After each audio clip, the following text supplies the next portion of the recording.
si Kristo tunay na Diyos sa talatang yan. Ang tunay na Diyos may anak. Sino anak ni Kristo?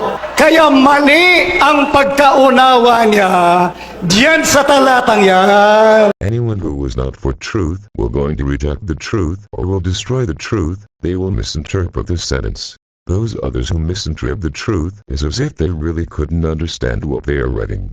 What this man says if Jesus is God, then where is the Son of Jesus? For as was written that God has a Son, the Iglesia of Manalos just proved that they are really misinterpreting what they are reading, or can't understand what they are reading. For as Jesus said, whoever does not have true faith, even what he has will be taken away from him. What this man philosophically looking for Jesus' Son, as Jesus is the Son himself. The God who by his own will made himself as by his word the one of the as, Genesis 3 verse 22, to be a son also, by making his word or himself to be in one with his son man Jesus, his son with Mary, Hebrews 10 verse 5, Psalms 2 verse 7.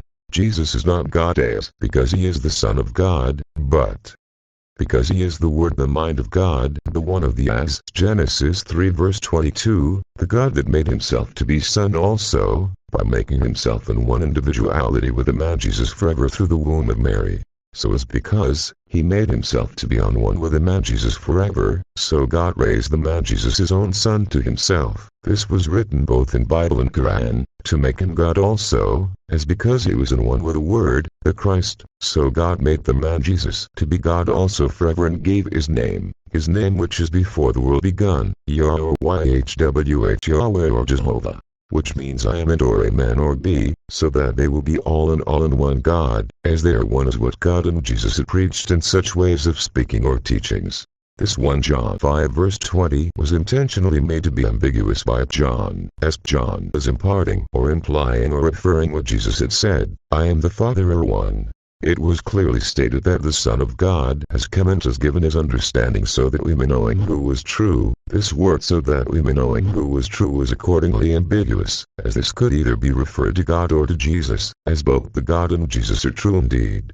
And it is of the fact the not capitalized word him was generally referring to Jesus, but it is of the fact that sometimes it was being referred to the Father. The fact is we are with Jesus, we are also in him who was true, as was said, Emmanuel Begot is as, this word even in his Son Jesus Christ we are in him who was true, emphasizing that the God and Jesus are really the said true.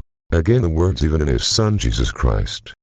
As you can see it ended with period mark. So the word he is the true God and eternal life.